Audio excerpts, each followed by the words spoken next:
Bine v-am găsit, dragii mei din Zodia Leu, oriunde v-ați afla. Bine ați venit tuturor pe canalul meu, Tarot Flor de Loto. Numele meu este Nina, pentru cei care nu mă cunosc, și ca de obicei mă bucur să vă am alături. Azi voi face o lectură generală pentru luna lui noiembrie. Nu știu dacă se vede. Nu vrea să focalizeze, dar sper că s-a văzut. Așa că, dragilor, dacă aveți Soare, Lună, Venus sau ascendentul în Zodia Leu, atunci această lectură este de asemenea și pentru voi. Desigur, nu uitați, dragii mei, că voi sunteți cei care vă construiți propriul viitor. Așa că vă rog să luați decât acele mesaje care rezonează cu voi, iar restul lăsați-le să zboare în univers, pentru că sigur sunt pentru alte persoane care mai mult sau mai puțin poate au o legătură cu Zodia Leu. De asemenea, dacă nu vă veți regăsi în această lectură, puteți urmări celelalte zodii care pot reprezenta pentru voi ascendentul, Luna, Venus sau oricare altă planetă importantă din cartea voastră astrală. Așa cum v-am obișnuit, am scos câte o carte pentru fiecare săptămână a lunii lui noiembrie și înainte de a începe trebuie să vă mulțumesc încă o dată tuturor celor care sunt alături de mine implicit și de această activitate pe care eu o fac aici pe canal, așa că, dragilor, mulțumesc tare mult și din suflet tuturor celor care au lăsat comentarii, care au dat like și care își aduc contribuția cu vârf și îndesat la dezvoltarea acestui canal. Nu am cuvinte să vă mulțumesc și încerc ca de fiecare dată să vă transmit acea energie pozitivă, poate în acele momente în care voi aveți cea mai mare nevoie. Așa că, dragilor, mii și mii de mulțumiri. Bun, haideți să vedem cu ce vine noiembrie. În prima săptămână vine cu o suliță, ceva care aș putea să interpretez această carte pentru unii dintre voi. E cumva relaționată mai mult cu partea asta sentimentală. E ceva care vă străpunge inima, în mod metaforic, desigur, când tu te așteptai mai puțin. Da, e posibil ca unii dintre voi chiar de la începutul lunii lui noiembrie să simțiți poate că vă îndrăgostiți. De ce nu? În a doua săptămână avem Punga. Ceva important, ca de exemplu poate un nou job să se îndrepte către tine. Îmi vorbește foarte mult de surprize. De surprize care sunt surprize destul de importante, care vin cu schimbări pentru voi. Așa că până în prezent este momentul în a treia săptămână, e momentul să ieși dintr-o anumită situație, indiferent că este ea, după cum bine vedem aici, poate să fie profesională sau poate să fie de tip sentimental, o situație din care cumva e momentul oportun să ieși, da? Să o rezolvi. Și avem Vaza, care ne vorbește de un admirator sau admiratoare secretă. Cineva care vă admiră în secret și voi cumva o să vă dați seama undeva la sfârșitul lui noiembrie, în ultima săptămână din noiembrie. Haideți să vedem care este energia voastră, dragilor. Prima energie este legată de trecut și vedem foarte bine că este legată de prima perioadă de început, mai precis prima săptămână din noiembrie. E o suferință, ceva te afectează încă din trecutul tău, e ceva, o coadă din trecutul tău care îți afectează prezentul. Da? O trădare, o ceva care cumva revine în viața ta când te așteptai mai puțin. Deci înseamnă că e posibil să apară în viața voastră, posibil o veche relație, o veche pereche care te-a mai trădat înainte. Și e ca și cum amintirea, decât faptul că ți amintești, pentru unii dintre voi, în prima săptămână din noiembrie, e ca și cum te-ar răni încă o dată. Deci durerea a fost foarte mare, suferința ta a fost una foarte, foarte mare și foarte adâncă. Haideți să mai scoatem o energie.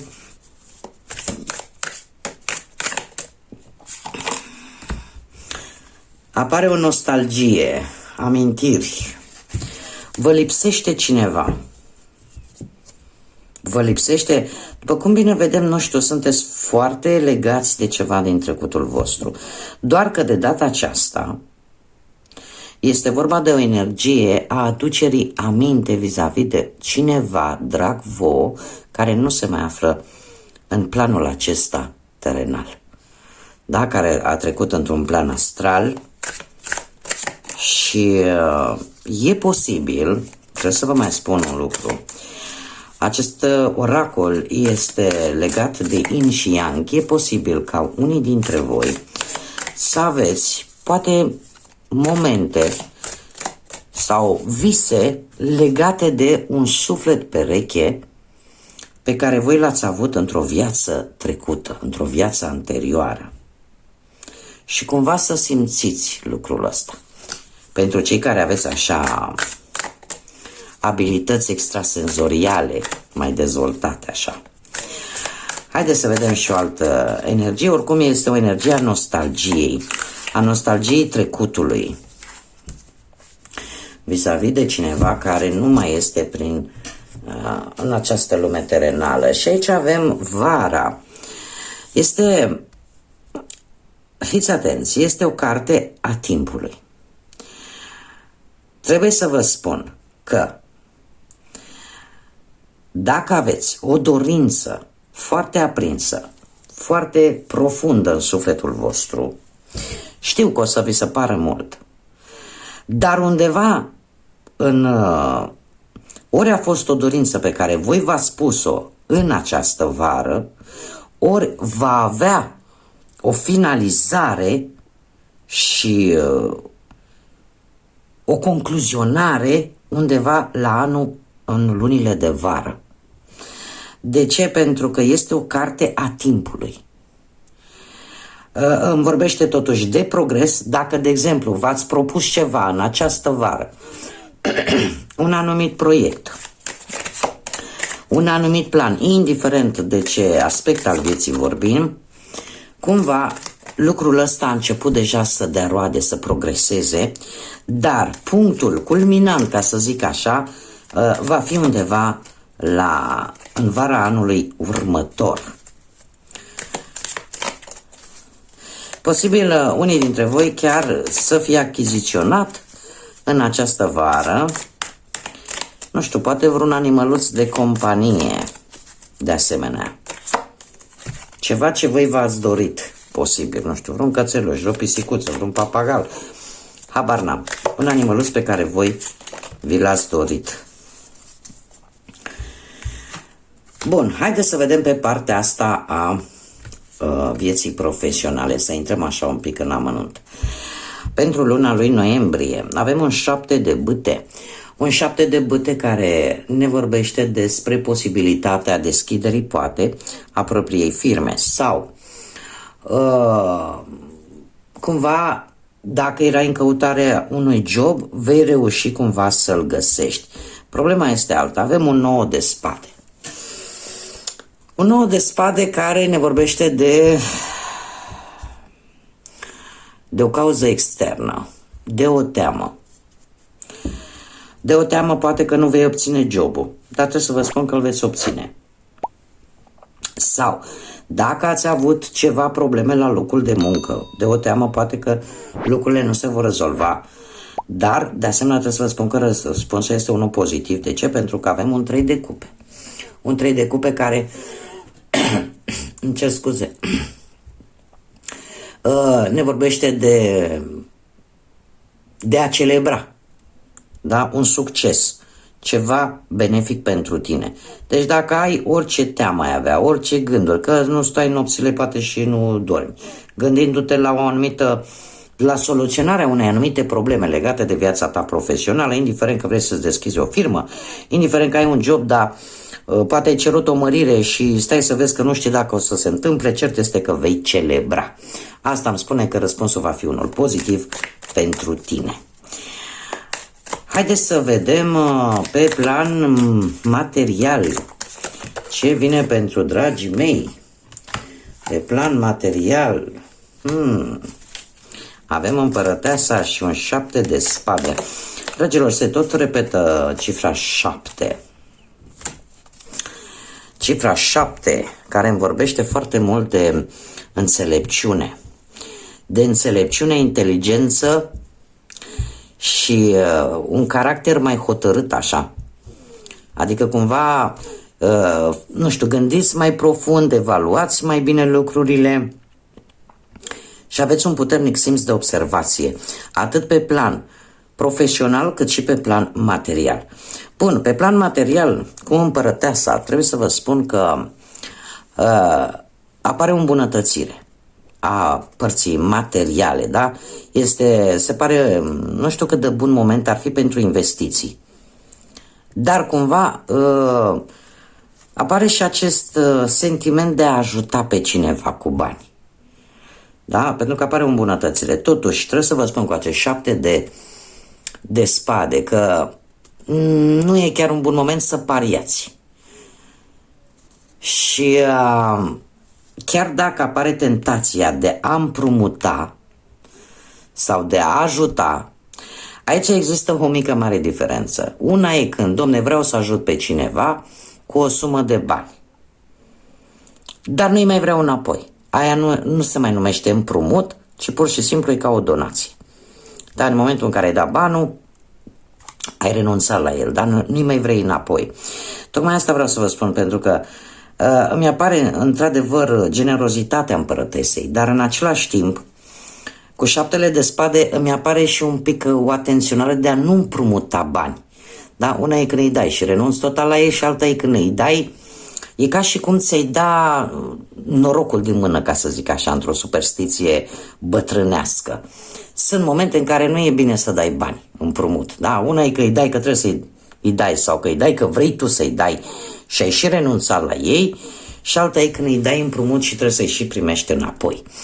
Așa că pe partea banilor ar fi indicat totuși să nu faci investiții foarte mari. E posibil să apară anumite tentații în a face bani, dar tentații care... Mare grijă la integritate, păstrați-vă integritatea, nu intrați în tot felul de afaceri dubioase, de lucruri de genul. De ce? Pentru că voi oricum, cu 6 ăsta de bâte aici, partea asta financiară se va îmbunătăți. Vor apărea creșteri, vor apărea posibil promovări la locul de muncă și asta să vină cu o creștere de salariu, ceva care va veni în plus. Așa că atenționarea vine decât pe partea asta a afacerilor dubioase, în a face bani rapizi, promisiuni tentante, da? Poate ar fi păcat, nu? Să vă pierdeți integritatea voastră pentru a câștiga o sumă de bani care, cinstită să fiu, există și riscul ca pe termen lung să te coste mai mult decât ai crede. Bun, haideți să vedem pe partea asta amoroasă ce vine pentru dragii mei. Încă o dată se repetă cifra 6, foarte interesant, cifra 6 care vorbește de armonie și echilibru. Exact ce vă spuneam, e cumva necesitatea câteodată de a distruge ceva nefolositor pentru a construi ceva nou. Dar în general vorbește foarte mult de echilibrare. Da, să fiți echilibrați și să gândiți lucrurile, pentru că, cum bine am văzut, aveți un puternic simț de observație în luna lui noiembrie. Pe partea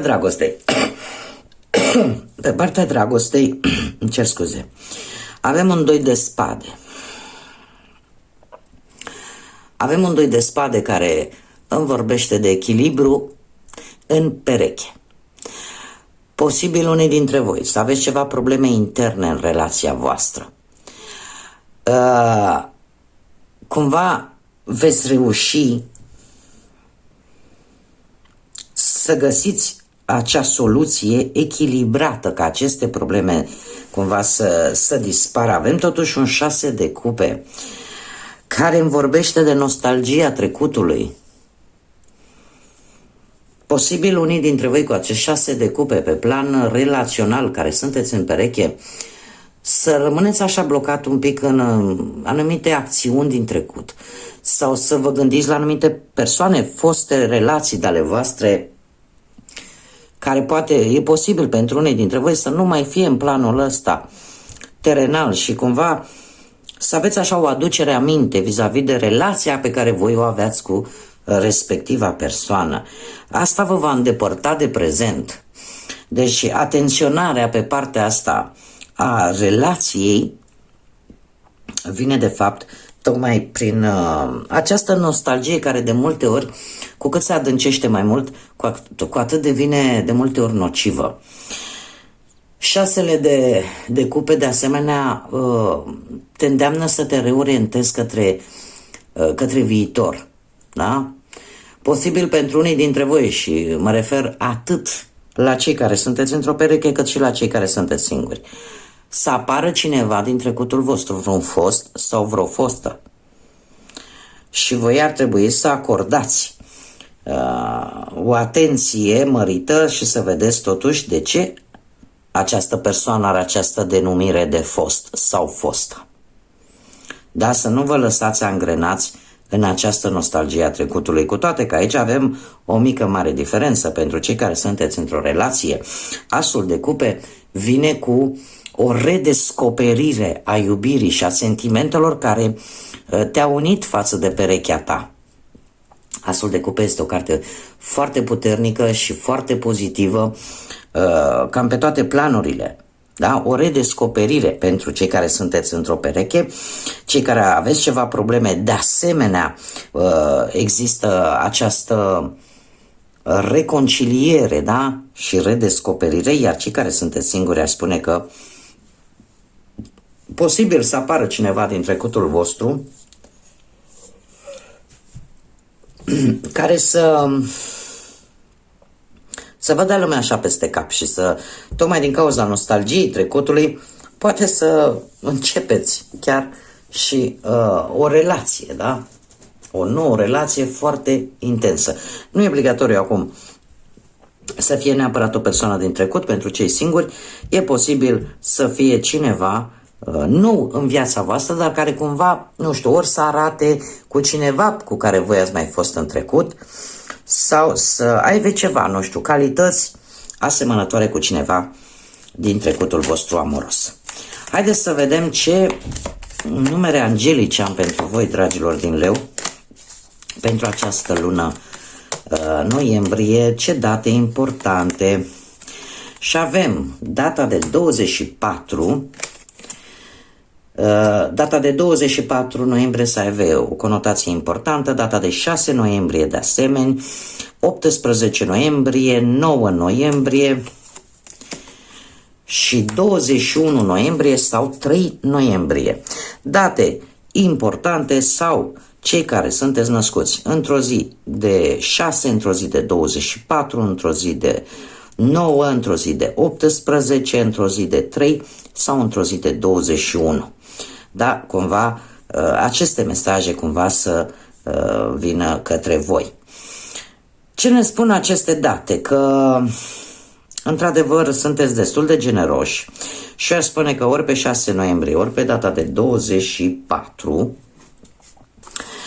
veți încerca, nu știu, să ajutați pe cineva, o persoană dragă vouă, să încercați să protejați pe cineva într-o anumită situație. De asemenea, data de 18 sau de 9 noiembrie vine cu o minte deschisă, foarte multă ambiție și cumva în sfârșit reușiți să lăsați în urmă o situație care vă cam ținea agățați așa.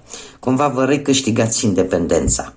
Iar data de 3 sau data de 21 noiembrie vine cu o idee foarte ingenioasă, foarte creativă, dar și cu o puternică voință de a triumfa, de a realiza ceva important pentru tine. Cumva apare,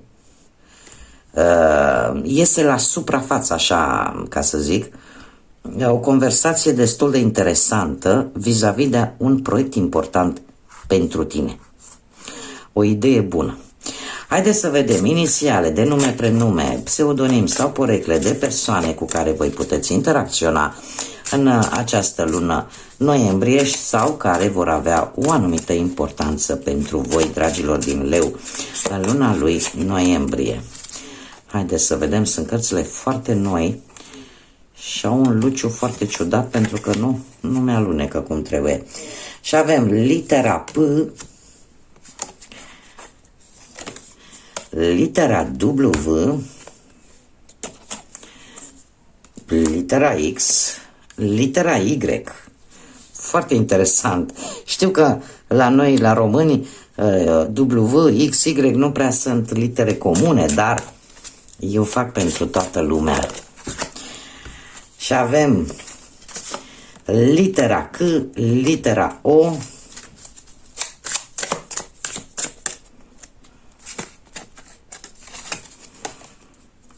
litera F și litera T. Aș spune că sunt persoane posibil din zodii de apă, care aș spune că cam predomină, Rac, Pești, Scorpion, sau persoane din zodii de pământ, Taur, Fecioară, Capricorn. Dar, cum am mai spus, nu e obligatoriu. Haideți să mai scoatem un ultim mesaj din grădina secretă, un mesaj, un sfat pe care cărțile îl au pentru voi, chiar două. Primul mesaj ne vorbește de putere, de forță. Nu lăsa ca buruiana să împânzească ceea ce tu ai cultivat în grădina ta.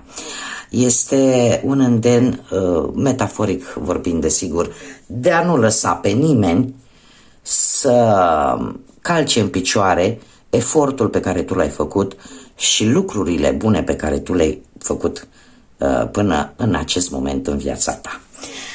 Și avem respiră, ia-o mai ușor, contemplează ceaiul, violetele și cam cât de frumoasă e grădina, da? Este de asemenea o descriere foarte frumoasă, tot metaforică, care de fapt îți spune în felul următor: ia o gură de aer, încearcă să-ți regăsești, să-ți faci timp, să te odihnești, încearcă să-ți faci timp, să te bucuri de micile tale plăceri, da? Și încearcă poate să te bucuri mai mult de ce ai deja în viața ta, de ceea ce este minunat și frumos în viața ta. Da? Pentru că poate să fii mai atent la persoanele de lângă tine, care poate îți oferă sprijin, poate te iubesc necondiționat. Încearcă să vezi partea frumoasă a vieții tale. Da? Oprește-te și analizează un pic, pentru că de multe ori ne hazardăm așa în lucruri care le dorim și care poate sunt necesare, dar de multe ori uităm să trăim, sau uităm să ne gândim un pic și la ceea ce noi ne dorim, la micile noastre plăceri. Bun, dragilor, cam asta a fost lectura pentru voi. Eu vă mulțumesc pentru atenție. Pentru cei care poate sunteți noi pe acest canal, vă invit cu mare drag să vă abonați.